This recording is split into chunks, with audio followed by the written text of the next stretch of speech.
Well, today is the culmination of nearly 200 years of history along this peninsula.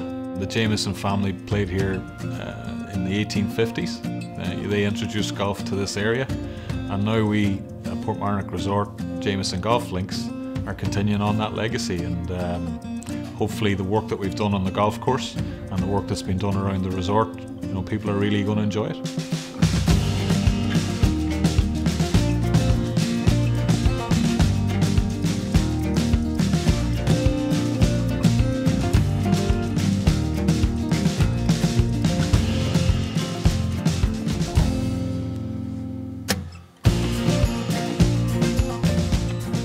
Sitting in the Jameson bar, so this was the home of the Jameson whiskey family, and they were passionate about their golf as well, so they even laid out their private course here back in the 1850s, which led down to what's the current 15th in Portmarnock Golf Club, which they had a big involvement in establishing back in 1894. So they came out here and were able to follow all their dreams, which would have been sailing, horse riding, and of course golf. So that's how close we are to Dublin.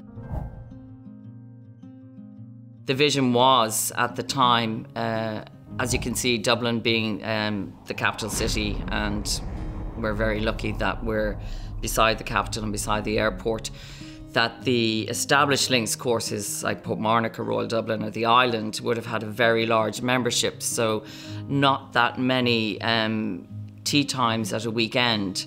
And it was really to bring tourists into this area and for them to play golf, to be able to play links golf.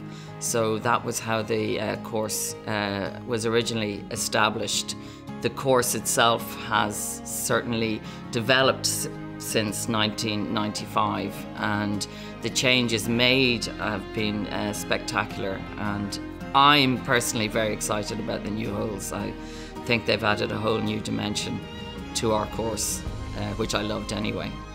We saw opportunities to enhance the experience, get those coastal experiences with a flash of view of the Velvet Strand, maybe hear the Irish Sea a little bit better. So we got to some of the par trees, there was 3 par trees playing the same direction, so we wanted to break that up from a strategic and shot value perspective.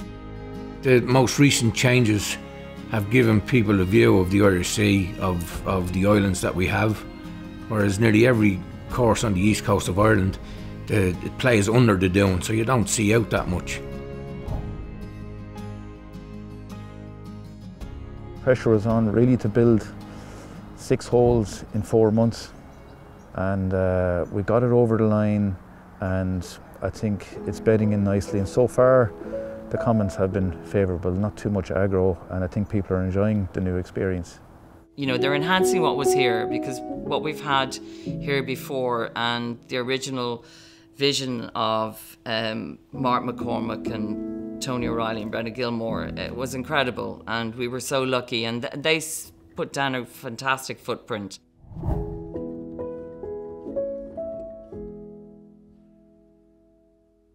And then they now have come along and they've invested money, so for me I'm sort of going, oh great, these people actually get what Portmarnock's about, and they sort of are in love with it as well. So I'm just very excited about the future.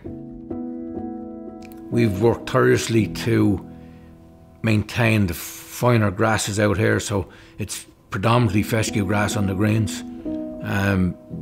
That's one of the things I'm most passionate about, is to keep fescue grass as our dominant grass. And to get the support of the owners to do that, that's pretty neat.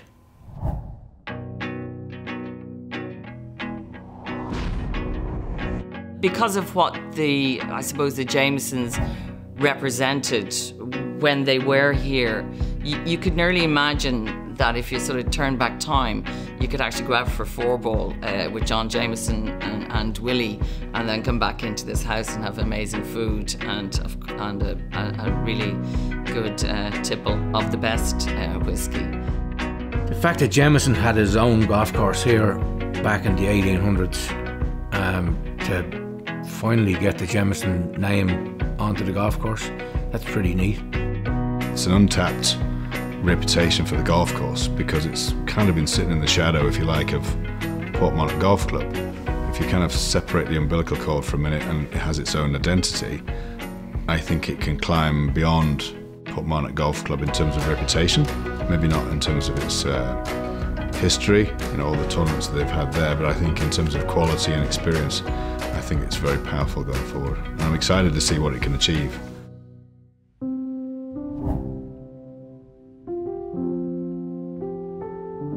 St. Marnock's Church would have been a wooden structure back in the 600s, and then a stone church would have been built around the 1400s.